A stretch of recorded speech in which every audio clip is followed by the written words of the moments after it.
Muy bien, muy bien. Buenas tardes, licenciado, compañeros presentes. El día de hoy somos el grupo número 4 y les venimos a contar y a exponer un poco sobre la sentencia de Vámaca Velázquez versus Guatemala. Mi nombre es Lucero Palomo y mi compañera Emily Rivas. ¿Quién era Vámaca Velázquez?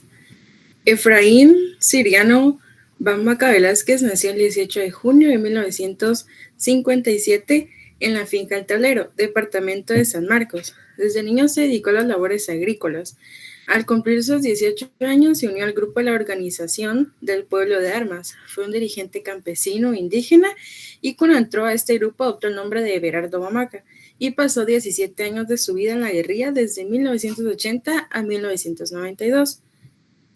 Estuvo en San Marcos, luego en Quetzaltenango y finalmente en Retauleu. Vámaca Velázquez contrajo matrimonio con la abogada estadounidense Jennifer Harbury en el año 1991.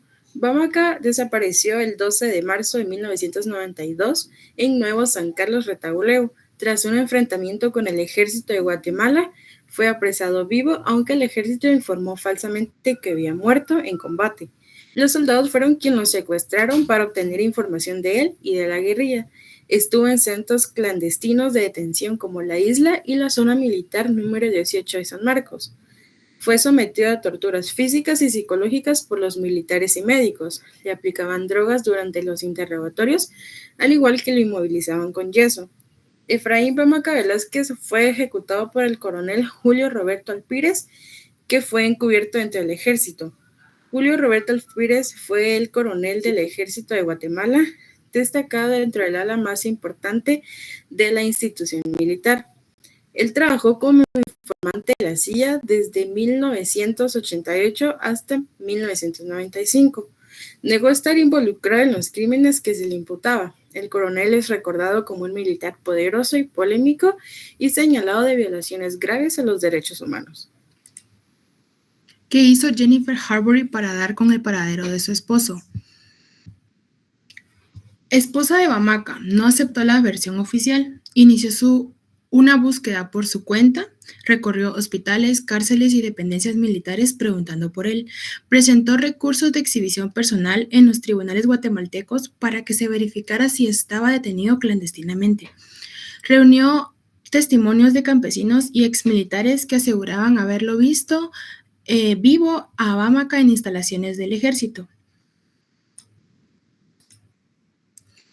Denuncias públicas. Ante la falta de respuesta del Estado, Harbury denunció internacionalmente la desaparición, lo que llevó a la Comisión Interamericana de Derechos Humanos a involucrarse. Ella misma fue objeto de amenazas y hostigamientos mientras buscaba información. Medidas extremas. En 1994 y 1995, Jennifer Harbury realizó huelgas de hambre públicas frente al Palacio Nacional de Ciudad de Guatemala. Su propuesta llamó la atención internacionalmente, especialmente de Estados Unidos, cuando se supo que agentes de inteligencia de ese país tenían información sobre su esposo y no habían revelado dicha información. Primeras audiencias. Las primeras audiencias del caso de Vámaca Velázquez versus Guatemala ante la Corte Interamericana de Derechos Humanos. El caso llegó a la Corte Interamericana de Derechos Humanos en 1996, tras ser admitido por la Comisión. En fondo giraba en torno a la detención y tortura y desaparición de Efraín Vámaca Velázquez en 1992 y a la falta de respuesta estatal en investigaciones y recursos judiciales. Primeras audiencias. Orales en 1998 a 2000. Durante estas sesiones iniciales se trataron puntos claves. Representación de las partes. La Comisión Interamericana de Derechos Humanos expuso que existían pruebas suficientes de la detención y desaparición de Vámaca y que Guatemala mantenía un patrón de impunidad. Representantes de los familiares, entre ellos Jennifer Harbury, esposa de Vámaca, relataron la búsqueda de su paradero y denunciaron amenazas, hostigamientos y manipulaciones de procesos judiciales. El Estado de Guatemala, en un inicio, negó la detención oficial, sugiriendo que pudo haber muerto en combate. Sin embargo, las pruebas forenses y testimonios de exmilitares apuntaban a la detención clandestina y tortura. Testimonios y pruebas. Se escuchó a exmilitares y excomisionados militares que confirmaron la práctica de captura clandestinas y la existencia de lugares secretos de detención. La Corte recibió la documentación sobre exhumaciones parciales donde aparecieron cuerpos que no coincidían con los reportes oficiales. La esposa de Bamaka narró sus gestiones infructuosas ante los tribunales nacionales y su huelga de hambre en protesta. Debate sobre la desaparición forzada. Las audiencias fueron clave porque la Corte discutió la desaparición forzada como una violación múltiple a la vida, la libertad, la integridad, las garantías judiciales. Este caso reforzó la doctrina que el Estado es responsable no solo por la privación de la vida, sino también por la incertidumbre y sufrimiento que la desaparición causa a los familiares. Relevancias de estas primeras audiencias. Permitieron acreditar los hechos que el Estado negaba. Abrieron la vía para la Corte en su sentencia de fondo en noviembre de 2000, declarando que la responsabilidad internacional era de Guatemala. Incluyeron uno de los procesos más emblemáticos de la Corte en materia de desaparición forzada y conflicto armado interno. Sentencia de la Corte Interamericana de Derechos Humanos. La responsabilidad del Estado. El 25 de noviembre de 2000, la Corte Interamericana declaró que el Estado de Guatemala era responsable por la desaparición forzada de Bamaka Velázquez y su posterior asesinato. La Corte encontró que las autoridades guatemaltecas, a través de sus agentes, participaron en la desaparición y asesinato de Bamaka. El Estado no había tomado las medidas adecuadas para prevenirlo o investigar el crimen. El Estado fue obligado a pagar una indemnización económica por daños materiales e inmateriales a Jennifer Harbury y otros familiares de Bamaka por la cantidad de $800. Violación a los derechos. Artículo 1, inciso 1.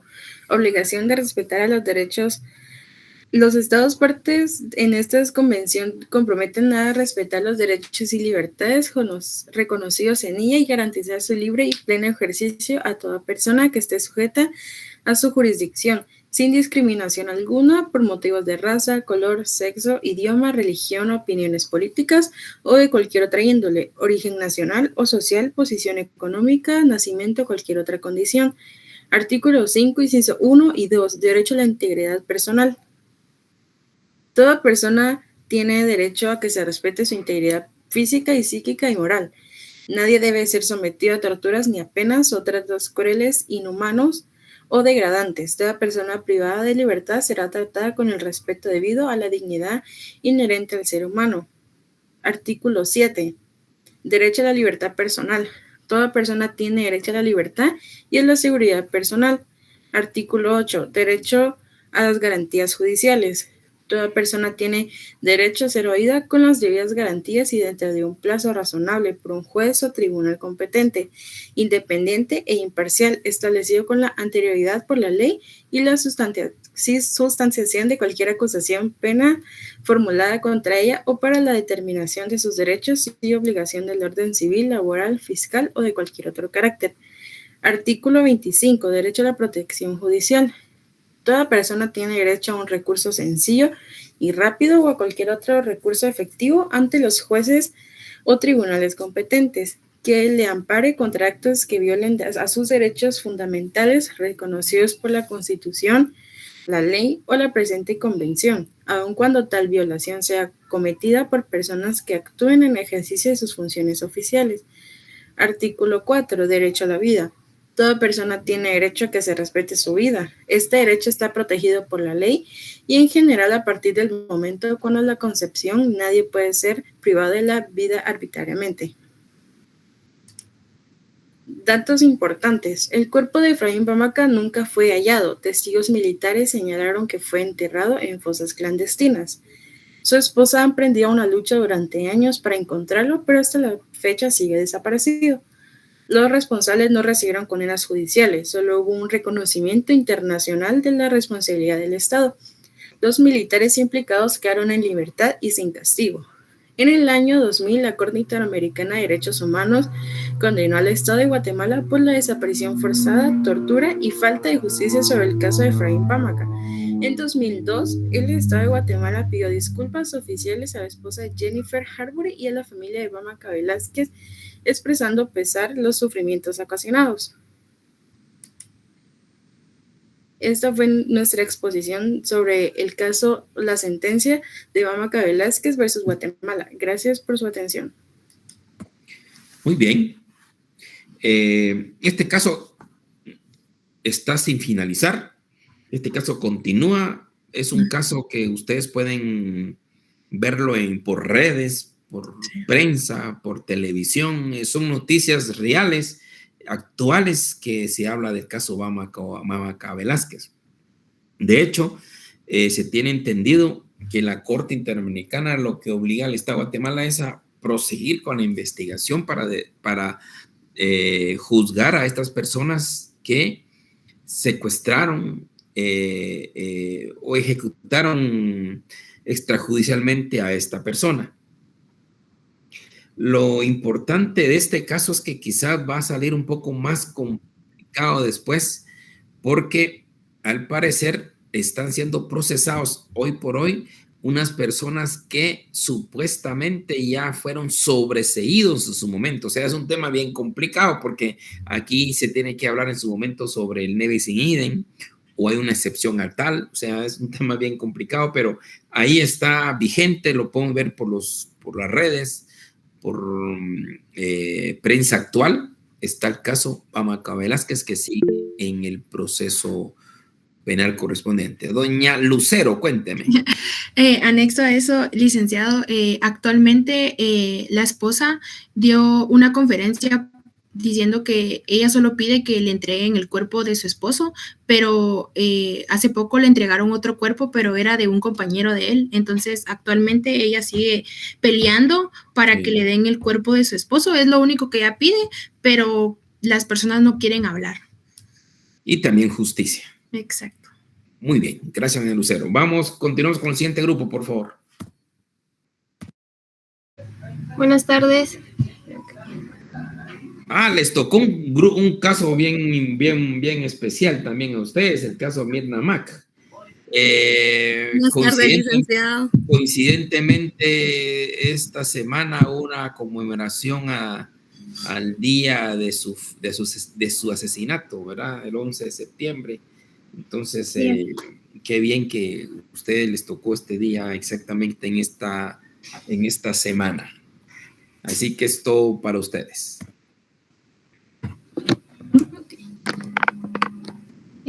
Buenas tardes a todos. Somos el grupo número 5, Rebeca Ramos y Lourdes García. Y nuestro tema a exponer es el caso de Mirna Machan versus Guatemala.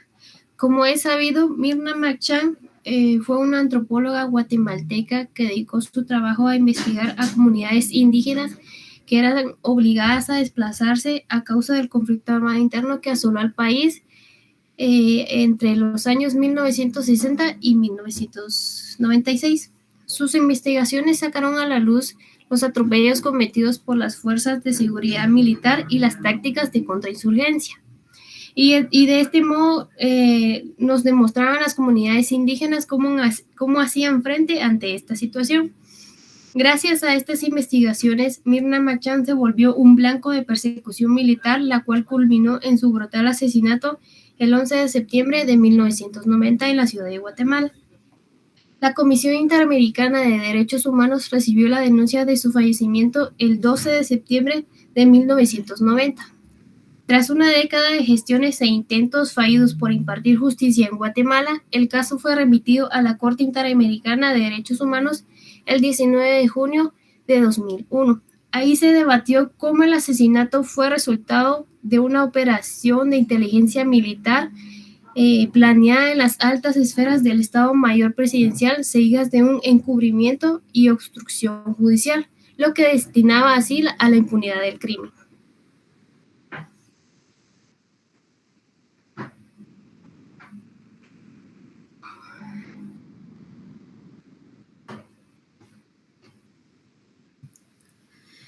en nuestros aspectos jurídicos encontraron una gran responsabilidad sobre el Estado.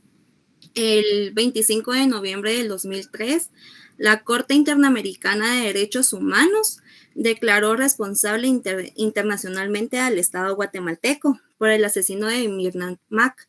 En 1990, por parte de agentes militares, así como la falta de investigación y sanción de todos los responsables. Los hechos sucedieron cuando Guatemala se encontraba sumida en un conflicto armado interno, con ejecuciones extrajudiciales selectivas, dominando una limpieza social. Myrna Mac realizaba investigaciones sobre las comunidades de la población en resistencia y a las políticas del ejército. La Comisión Interamericana de Derechos Humanos se discutió que el Estado era responsable y que debía responder no solo por la ejecución fuera de la ley, sino también por no haber indagado de manera eficaz y oportuna a los responsables. La Corte Interamericana no tocó el tema del uso del desmedido del amparo, pues la utilizaron ya como una herramienta clave para la defensa de los derechos. Había una manera también para evitar que la justicia hiciera su trabajo, ya que ellos encontraron la manera para intimidar a los testigos, y tanto a los testigos como a los funcionarios judiciales, usando tácticas legales para cambiar el rumbo del juicio, alterando los testimonios de los testigos. Tras indagar y pelear, se logró sentenciar al autor material que el cambio cumplió el orden de proceder contra Myrna Mac. Los autores responsables fue Noel Jesús Beteta, y los autores intelectuales y responsables de planear y ordenar el asesinato de Myrna fue el general Edgar Augusto Godoy, que era el jefe del Estado Mayor Presidencial, también el coronel Juan Guillermo Oliva, que era el segundo jefe del Estado Mayor Presidencial, y el coronel Juan Valencia Osorio, que era el jefe de la sección de seguridad del Estado Mayor Presidencial. También la Comisión Interamericana de Derechos Humanos estableció que Guatemala era responsable de la privación arbitraria del derecho a la vida de Myrna, toda vez que el asesinato de la víctima fue perpetrado el día 11 de septiembre de 1990. Fue consecuencia de una operación de la inteligencia militar y que obedeció a un plan previo que cuidadosamente elaborado por el alto mandato del Estado Mayor Presidencial. Dicho plan, en primer lugar, a seleccionar fue la víctima de manera precisa debido a su actividad profesional, ya que era una antropóloga. En segundo lugar, fue asesinarla brutalmente a Myrna. Y en tercer lugar, era encubrir a los autores materiales e intelectuales del asesinato para entorpecer a la investigación judicial y dejar que el asesinato quedara de una manera de impunidad. El 23 de agosto y el 4 de octubre del año 2000, los verificadores presentaron ante la comisión su primer y segundo informe. En el último informe, los verificadores concluyeron que el proceso contra los militares acusados fueron autores intelectuales del asesinato de la antropóloga Myrna Mac Chang. Se inició en 1994. Tal como se ha perfilado la causa, desde un inicio se ha hecho uso de toda la clase de impugnación para el cumplimiento del debido proceso.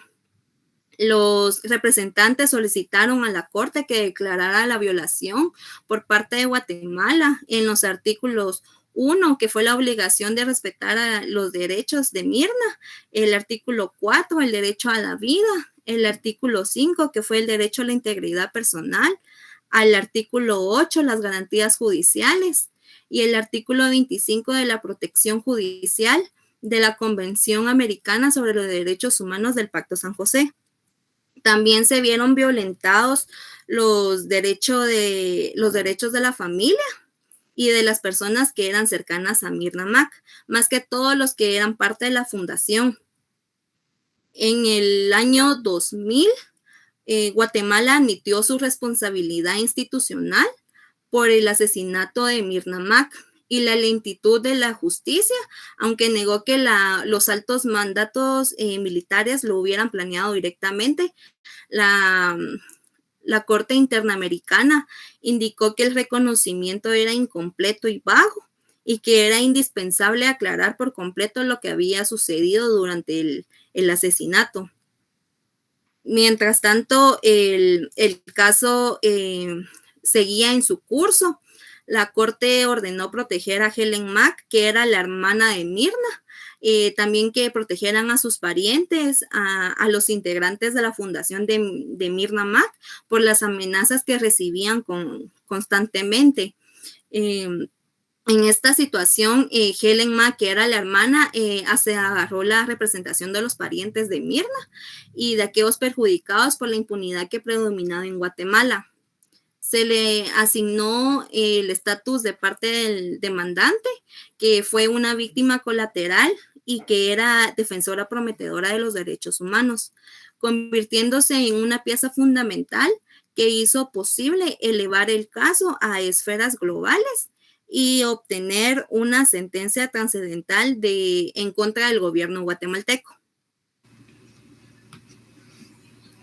Finalmente, en nuestra resolución encontramos que el 25 de noviembre de 2003, la Corte Interamericana de Derechos Humanos emitió sentencia, lo cual declaró culpabilidad internacional al Estado de Guatemala por el asesinato de Myrna Mac Chan, que fue perpetrado por uno de sus elementos de gobierno, Noel de Jesús Beteta, que fue un ex especialista y formó parte de una estrategia puesta en marcha con esmero dentro de las operaciones de contrainsurgencia. El gobierno no cumplió su deber con indagar y sancionar a los responsables, creando así una cantidad inmensa de procedimientos, por lo cual la Corte Interamericana de Derechos Humanos recalcó el uso desmedido e incorrecto del recurso de amparo, lo que nos demuestra una carencia de supervisión judicial genuina, además de que alarga el proceso y así promueve la impunidad. El gobierno toleró la aplicación descontrolada del recurso de amparo, lo cual resultó en impunidad y así denegando justicia en este caso. Algunas compensaciones dadas que encontramos en este caso fue indemnizar a los parientes y a los miembros de la Fundación Myrna Mac Chan por perjuicios materiales y no materiales, además de cubrir costas y gastos legales. En las reparaciones también encontramos cambios institucionales como la supresión del Estado Mayor Presidencial, el cual culminó en el año 2003 según lo pactado en los acuerdos de paz, además de garantizar la investigación y sancionar a cada uno de los involucrados y también colocar una calle o plaza a su honor o colocar una placa en el sitio donde fue su asesinato. El Estado de Guatemala fue condenado a pagar una suma de dinero, además de crear actos simbólicos para honrar la memoria de Myrna Mac Chan y que un caso así no vuelva a suceder. En conclusión, la resolución dada por la Corte Interamericana de Derechos Humanos va más allá de una simple decisión legal. Representa un gesto de recuerdo, honor y equidad. Al dictaminar responsabilidad al Estado de Guatemala, el tribunal no solo reivindicó la existencia y el trabajo de una antropóloga dedicada a comunidades nativas, sino que además sentó un hito trascendental en la batalla contra la impunidad y en la protección de los derechos en el territorio. Recordar a Myrna Mac Chan es recordar a una mujer audaz que se aventuró a indagar y a dar presencia a los que eran callados por crueldad. Su homicidio quiso silenciar esa presencia, pero la Corte Interamericana de Derechos Humanos la transformó en un emblema que supera barreras. Nos demuestra que ningún gobierno puede ocultar bajo la opresión las realidades difíciles ni impedir a los afectados y a sus parientes el derecho de justicia.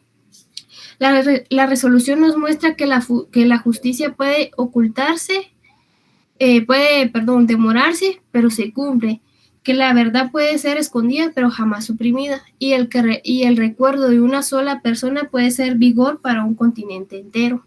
La Corte Interamericana de Derechos Humanos nos deja una enseñanza evidente, que ningún delito del Estado ha de quedar sin memoria, sin compensación y sin sinceridad. Recordemos que esta resolución y este caso siga siendo guía para nuestra época y para las que vendrán, pues la dignidad humana, tal y como lo demostró Mirna Machan, no conoce fronteras. Gracias. También nos exhortamos que lean ustedes el caso de Mirna Machan. Es muy interesante porque se ve la violación que se da a los derechos de uno de la vida. También vemos la lentitud de las leyes, de la justicia que se da aquí en Guatemala. En un ejemplo, ahorita estamos en un caso actual, tal como el de Melissa Palacios. Vemos que la lentitud que hay en la justicia, ¿verdad? Entonces, muchas gracias por su atención. Excelente. Me gustó esa última reflexión y es cierto, es muy triste que el que busca justicia casi nunca le llega por la tardanza. Y ustedes expresaron algo muy importante que valdría la pena que lo sigan escudriñando, en este caso Mirna Mac, para los que están estudiando el amparo, para los que están viendo ahora mismo procesal constitucional. Esta sentencia es muy importante porque la Corte Interamericana de Derechos Humanos fija postura en cuanto al amparo, que dice que el amparo se ha convertido en una cuarta instancia dentro de un proceso. Imaginémonos sentencia de primera instancia, apelación, segunda instancia, tercera instancia el amparo y una cuarta instancia la apelación del amparo. Y como no hay ámbito que no sea susceptible de amparo, cualquier cosa se va al amparo y así se retuerce todo un proceso. Perfecto. Vamos con el siguiente caso, por favor.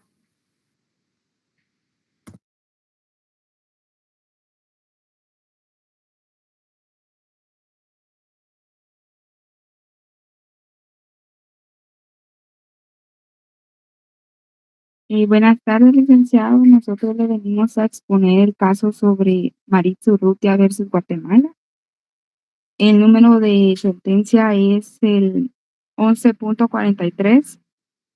El nombre completo de la víctima es Maritza Urrutia, Maritza Ninette Urrutia García.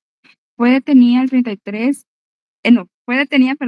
cuando tenía 33 años, el 23 de julio de 1992 en Guatemala. El caso se refiere a la responsabilidad internacional del Estado de Guatemala por la detención arbitraria y tortura en perjuicio de Maritza Ninette Urrutia García por parte de miembros de la inteligencia del ejército, así como por la falta de investigación y sanción de los responsables.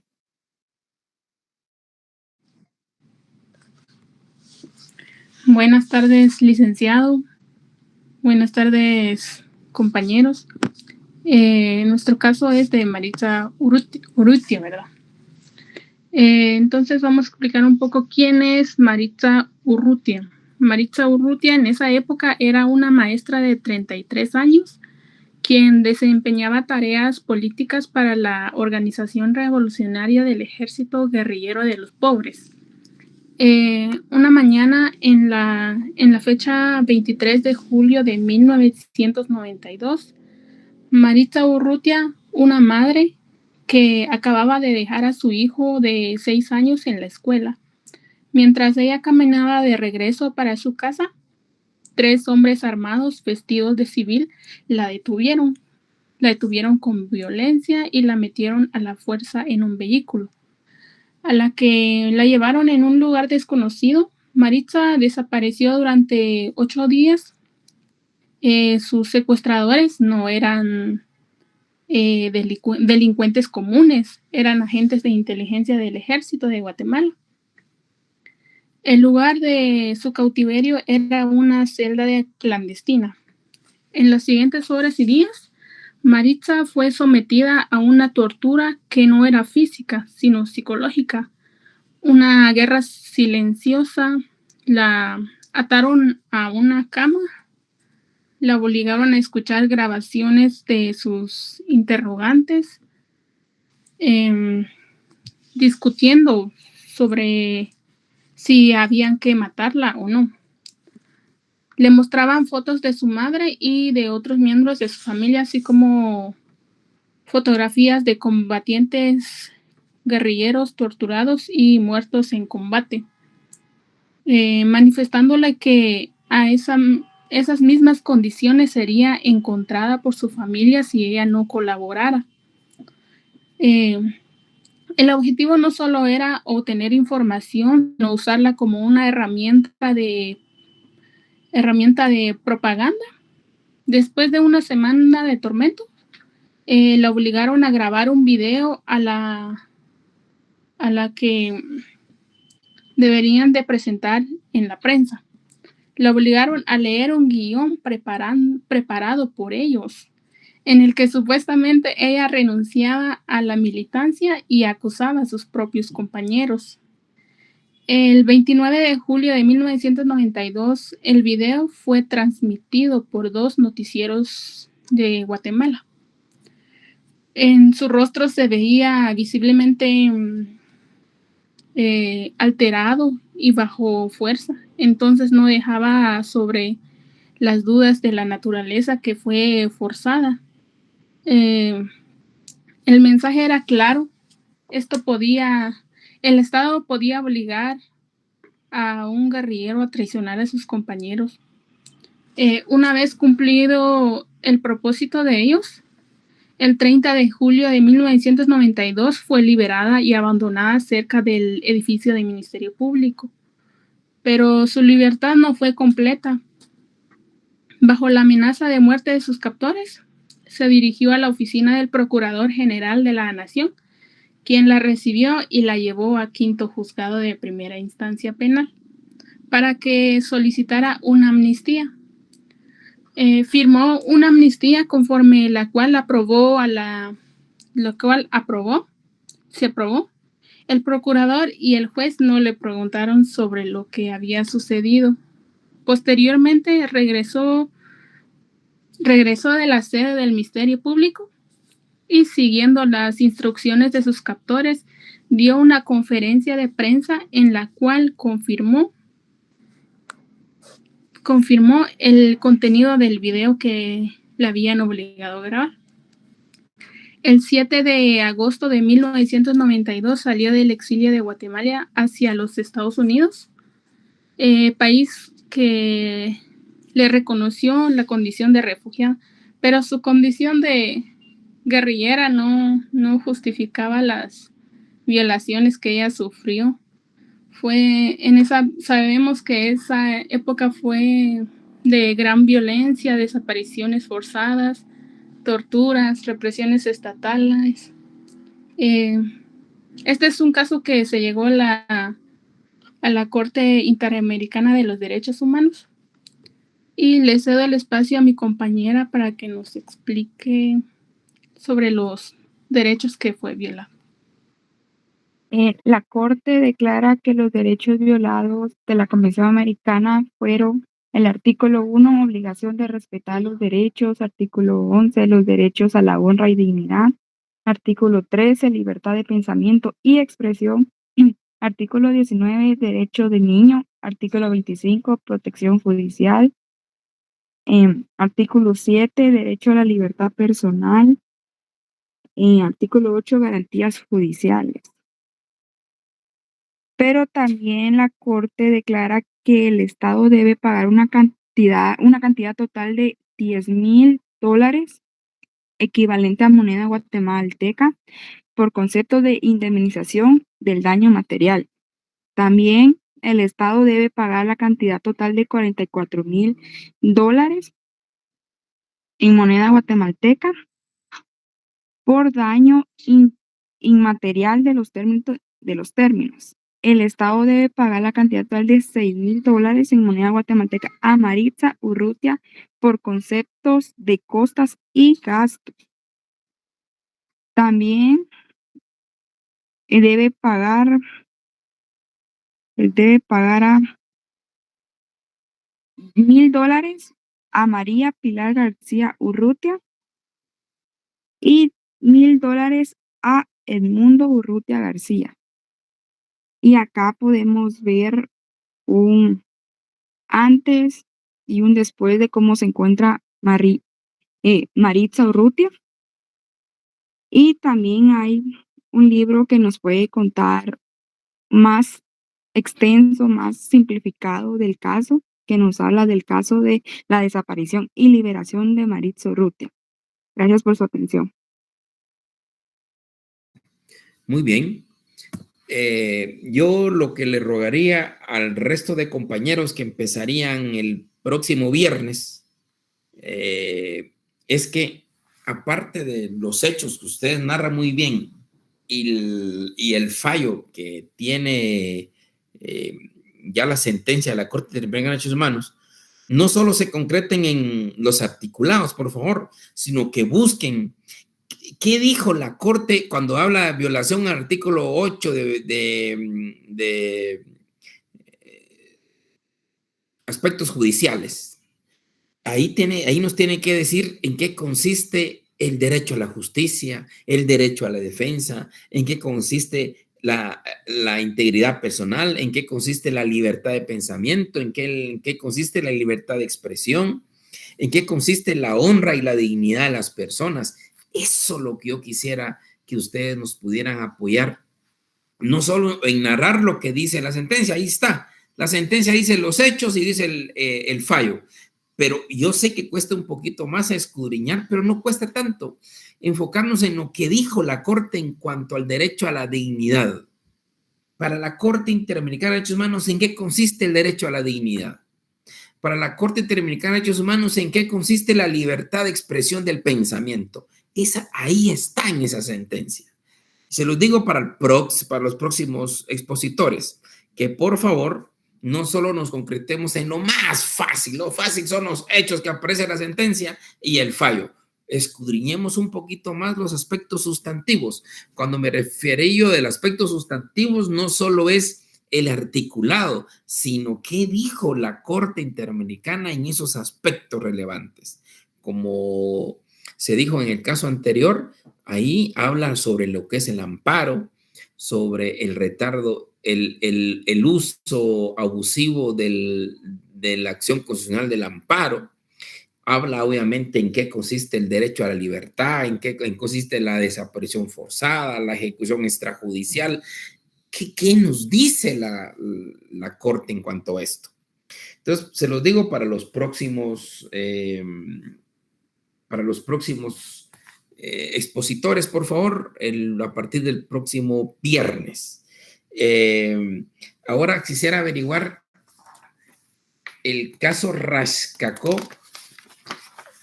Es de Leslie Rebeca, Leslie Oliveros y Clara Camey, ¿así es? Buenas tardes, licenciado, sí. Oh, perfecto. Mire, doña Leslie, usted me puede proporcionar su número telefónico. No es por nada, es simplemente porque yo les recuerdo que a los del caso Rascacó les tengo una sorpresa, les iba a hacer llegar una sorpresa. Entonces no es nada malo, por supuesto. Entonces, para que me proporcione su número telefónico, por favor, y yo enviarle por WhatsApp lo que le tengo del caso Rascacó. ¿Se lo dicto aquí? Sí, díctelo sin pena, hombre, no hay pena ni nada. Aquí nadie va a decir nada. No se preocupe usted. 4118 9575. 4118 9575. Muy bien, doña Leslie Olivares. Entonces yo le llegaré eso, si no es hoy difícil, posiblemente en el fin de semana o principios de la semana entrante. Bueno, jovenazos, pasen ustedes.